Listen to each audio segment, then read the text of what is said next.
Hi guys, welcome to Cricket Chat with Venkatesh. Match number 63 is between Chennai Super Kings and Sunrisers Hyderabad. Match Vedika Chepauk Stadium in Chennai. 2021లో అంటే ఐదేళ్ల క్రితం ధోని ఒక మాట అన్నాడు. నా ఆఖరి one day international in India Ranchi, నా సొంత ఊరు రాంచీలో ఆడాను. నా ఆఖరు T20 మ్యాచ్ చెన్నైలో ఆడతాను. అది నెక్స్ట్ ఇయర్ కావచ్చు, లేకపోతే 5 సంవత్సరాల తర్వాత కావచ్చు. ఇంకా 5 సంవత్సరాలు అయింది. మరి చెన్నైలో ఆఖరి లీగ్ మ్యాచ్ జరగబోతుంది ఈ రోజున, సిఎస్కేది. మరి ధోని రిటైర్మెంట్ ఈ సంవత్సరం అవుతాడు అంటున్నారు కదా, మనం చెప్పలేము ధోని ఎప్పుడు అవుతాడో.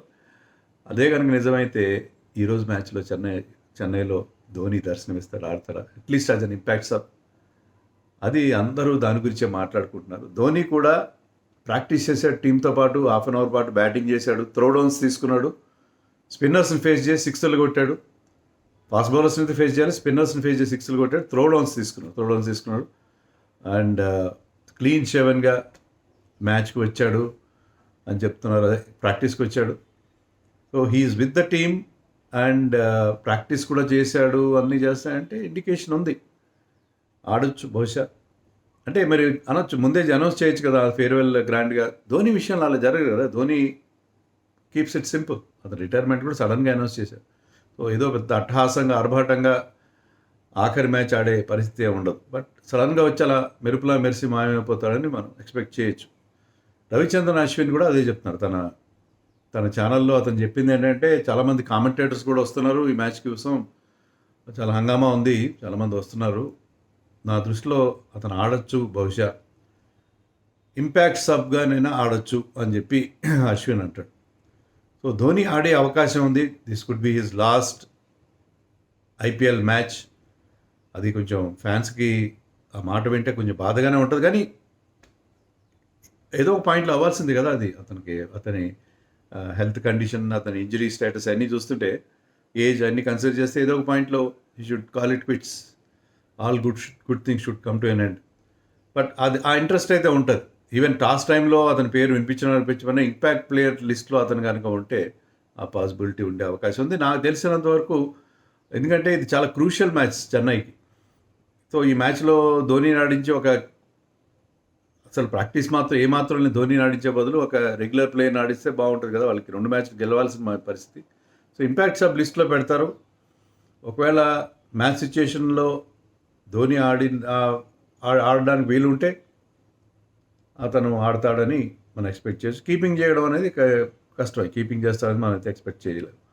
సో అది అలా జరగచ్చు, జరగకపోవచ్చు. ధోని విషయంలో డెఫినెట్లీ ఎస్ అని చెప్పడానికి ఏముండదు, డెఫినెట్లీ నాట్ అని చెప్పడానికి కూడా ఏముండదు. సో అది పరిస్థితి.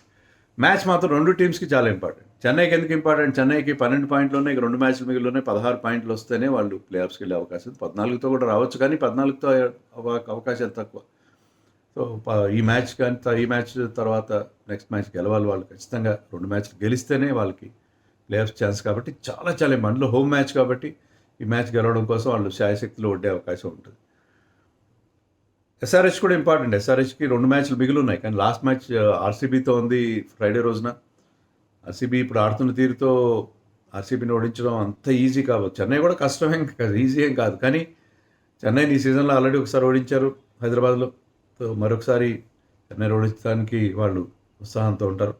సో ఈ మ్యాచ్ గెలిస్తే ఈవెన్ 16 పాయింట్స్తో వెళ్ళే అవకాశం ఉంటుంది. 18 పాయింట్స్ తెచ్చుకోవాల్సిన అవసరం లేదు, కానీ 18 పాయింట్స్ వస్తే మీకు టాప్ 2 ఫినిష్కి చాలా పెద్ద ఛాన్స్ ఉంటుంది. సో 2 మ్యాచ్ గెలవడానికి ప్రయత్నం చేస్తారు వాళ్ళు కూడా, కానీ ఈ మ్యాచ్లో చెన్నైకి ఉన్నంత ప్రెషర్ ఎస్ఆర్హెచ్కి ఉండదు. బట్ ఎస్ఆర్హెచ్కి ఈ మ్యాచ్ గెలిస్తే లాస్ట్ మ్యాచ్లో, అందులో ఆర్సీబీ లాంటి టేబుల్ టాపర్తో ఆ ప్రెషర్ మ్యాచ్ ఆడే కంటే ఇక్కడ గెలిచి హ్యాపీగా నెక్స్ట్ మ్యాచ్కి వెళ్తే ప్రెషర్ తక్కువ ఉంటుంది, ఆ మ్యాచ్ కూడా గెలిచే అవకాశం ఉంటుంది. సో 2 టీమ్స్ కూడా ఈ మ్యాచ్ గెలవడానికి మ్యాక్సిమం ట్రై చేస్తాయి. సో ఒక intense battle is on the cards. ఖచ్చితంగా ఒక హై వోల్టేజ్ డ్రామా మనం చూస్తాం 2 టీం నుంచి అని చెప్పడానికి ఎలాంటి సందేహం లేదు. ఎస్ఆర్హెచ్కి ఒక 1 వీక్ గ్యాప్ వచ్చింది, 86 ఆల్అవుట్ అగేన్స్ట్ గుజరాత్ తర్వాత. సో ఆ గ్యాప్లో వాళ్ళకి అందరికీ ఇళ్ళకి వెళ్ళిపోయే అవకాశం కూడా ఇచ్చారు, అంటే టీంతో ఉండాల్సిన అవసరం లేకుండా చేశారు.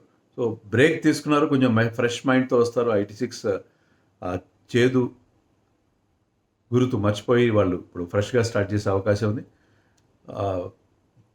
లాస్ట్ మ్యాచ్ లాగా ఉండే పరిస్థితి లేదు, ఎందుకంటే అది ఆ పిచ్ డిఫరెంట్, అక్కడ conditions different, bowling attack different. So SRH డిఫరెంట్గా ఆడే అవకాశం ఉంటుంది. టీంలో ఏం మార్పులు ఏమి ఉంటాయని నేను అనుకోను. సేమ్ టీంతో వెళ్తారు. స్మరణ్ కంటిన్యూ అవుతాడు. స్మరణ్ పెద్దగా పర్ఫామ్ చేయలేదు. లాస్ట్ మ్యాచ్లో గమ్మత్ ఏంటంటే they played 4 left handers at the top. నాకు తెలిసి ఎప్పుడు ఏ టీం కూడా 4 లెఫ్ట్ హ్యాండర్స్ 1, 2, 3, 4 ఆడిన సందర్భాలు ఉండవు కానీ లాస్ట్ మ్యాచ్లో. కానీ Klaasen will bat at number 4 in all property last మ్యాచ్లో, బికాజ్ వరుసగా వికెట్లు పట్టే పవర్ ప్లే అని చెప్పి స్మరణ్కి కొంత అవకాశం ఇచ్చారు. But 4 left handers at the top is something surprising.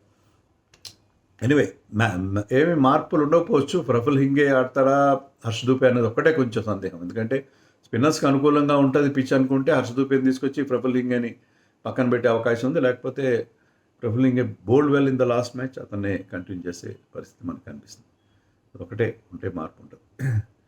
చెన్నైలో వాళ్ళు డియాన్ ఫారెస్టర్ అని కూడా, అతనైతే వచ్చి టీంతో చేరాడు మీకు జేమీ ఓటన్ ప్లేస్లో.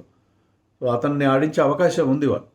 అదే ధోని కానీ అతను కానీ ఇంపాక్ట్ సబ్గా ఉండే అవకాశం ఉన్నట్టుగా మనకు కనిపిస్తుంది. సో డియాన్ ఫారెస్టర్ని వాళ్ళు ఆడించుకునే అవకాశం. అతను ఆల్రౌండర్, అతను కూడా similar skill set Jamie vote on లాగా. వాళ్ళకి కొన్ని ప్రాబ్లమ్స్ ఉన్నాయి. డెవల్ బ్రవిస్ అంటే అతను అవుట్ ఆఫ్ ఫామ్ కనబడట్లేదు. మంచి షాట్స్ కొడుతున్నాడు కానీ పెద్ద స్కోర్లు రావట్లేదు. రుతురాజ్ కూడా ఒక మ్యాచ్లో బాగా ఆడితే ఒక మ్యాచ్లో సరిగా ఆడట్లేదు. సంజు శాంసన్ కూడా అంతే కదా. సంజు శాంసన్ ఆడిన రోజున బ్రహ్మాండంగా సంజు కానీ రుతురాజ్ గారిని ఆడిన మ్యాచ్లు గెలుస్తున్నారు. వాళ్ళు ఓడిపోతే వాళ్ళు ఆడలేకపోతే ఓడిపోతున్నారు. మరి అఖిల్ హుస్సేన్ ఆడిస్తారా ఈ మ్యాచ్లో? ఎందుకంటే లెఫ్ట్ హ్యాండర్స్ ఎక్కువ ఉన్నారు కదా. లెఫ్ట్ ఆర్మ్ స్పిన్నర్ అని లెఫ్ట్ హ్యాండర్స్ ముందు ఆడిస్తారా? పవర్ ప్లేలో బౌలింగ్ వేసే అవకాశం కూడా తక్కువ, ఎందుకంటే టాప్ 3 లెఫ్ట్ హ్యాండర్సే ఉన్నారు. కానీ అఖిల్ హుస్సేన్ ఆడిన మ్యాచ్లు గెలుస్తూ వస్తున్నారు వాళ్ళు. అఖిల్ హుస్సేన్ ఉంటే వాళ్ళకి ఒక మ్యాజిక్ చామ్ లాగా ఉన్నాడు.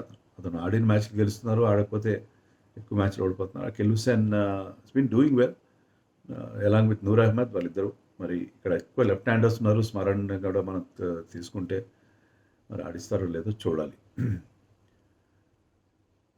సో అది వాళ్ళ టీంలో ఉన్న మార్పులు. అఖిల్ హుస్సేన్ ఆడకపోతే గుర్జప్నీత్ ఆడే అవకాశం ఉంటుంది. Anshul Kamboj went for a lot of runs in the last match. LSG Marsh and Pooran అతని మీద విరుచుకుపడ్డారు. అండ్ అతను లాస్ట్ 3 మ్యాచెస్ నుంచి అతని ఎకానమీ రేట్ ఆల్మోస్ట్ 14.5 పైన ఉంది.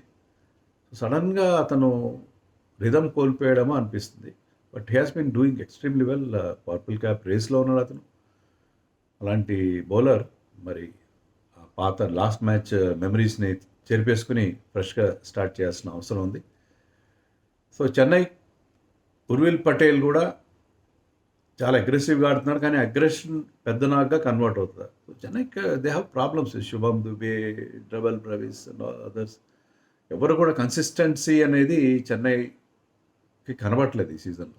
అదొకటే. But they are doing some effective performances వచ్చినాయి. ఒకరిద్దరి నుంచి వచ్చి దాంతో మ్యాచ్ గెలిచే సందర్భాలు ఉన్నాయి. Noor Ahmad is doing well. అతని ఎకానమీ కూడా చాలా బాగుంది. సో పిచ్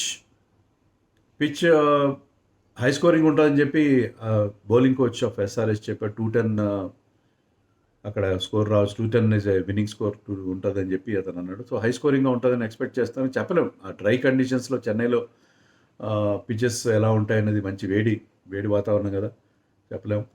సో కొంచెం వెదర్ డిఫరెంట్గా ఉంది, కానీ వర్షం ప్రమాదం అయితే లేదు అక్కడ అని చెప్తున్నారు. హై స్కోరింగే ఈ సీజన్లో మనం చెన్నైలో కొంతవరకు చూసాం కాబట్టి హై స్కోరింగ్ ఉండే అవకాశం ఉంది. మీకు ఇంకా మ్యాచ్అప్స్ విషయం తీసుకుంటే Abhishek Sharma has a good record against Mukesh Choudhary. But Mukesh చౌదరికి ఇషాన్ కిషన్కి అగేన్స్ట్గా చాలా మంచి రికార్డు ఉంది. అతను 7-8 బాల్స్లో 3 సార్లు అవుట్ చేశాడు ముఖేష్ చౌదరి ఇషాన్ కిషన్. అండ్ నూర్ అహ్మద్కి అగేన్స్ట్గా క్లాసన్కి మంచి రికార్డు ఉంది. 219 స్ట్రైక్ రేట్ ఉంది. ఒకసారి డిస్మిస్ చేశాడు. సో నూర్ వర్సెస్ క్లాసన్, ఇది చాలా ఇంట్రెస్టింగ్ కాంటెస్ట్ ఉండబోతుంది. నూర్ అహ్మద్ వర్సెస్ క్లాసన్, ఎవరు విన్ అవుతారో వాళ్ళకి ఎక్కువ అడ్వాంటేజ్ ఉండే అవకాశం ఉంది. సో ఈ మ్యాచ్లో SRH will start as favourites నా దృష్టిలో. ఎందుకంటే వీళ్ళ టీంలో ఉన్న బ్యాలెన్స్, వాళ్ళ రికార్డ్ కానీ, ముఖ్యంగా వాళ్ళ దగ్గర ఉన్న bunch of match winners. So SRH will definitely start as favourites. Bowling కూడా చాలా చాలా ఇంప్రూవ్ అయింది. కమిన్స్తో పాటు మీకు Eshan Malinga, Sakib is doing extremely well. Sakib and Malinga reverse swing చేయడం, బ్యాక్ ఎండ్లో మంచి పర్ఫార్మెన్సెస్ ఇవ్వడం మనం చూస్తున్నాం. వాళ్ళిద్దరి నుంచి ఆ స్కిల్ సెట్, ఆ స్లోయర్ వన్స్ అద్భుతంగా ఎగ్జిక్యూట్ చేస్తున్నారు వాళ్ళిద్దరు. అండ్ శివన్ కుమార్, హర్ష్ డుబే, ప్రఫుల్ హింగే వీళ్ళు కూడా బాగా బౌలింగ్ వేస్తున్నారు. కాబట్టి SRH is all round better looking side. And Nitish Kumar Reddy ఆ బ్యాలెన్స్ ఇస్తున్నాడు, ఆల్రౌండర్గా మంచి బ్యాలెన్స్ టీంకి ఇస్తున్నాడు. That balance will be missed by Chennai because of the absence of Jamie Overton.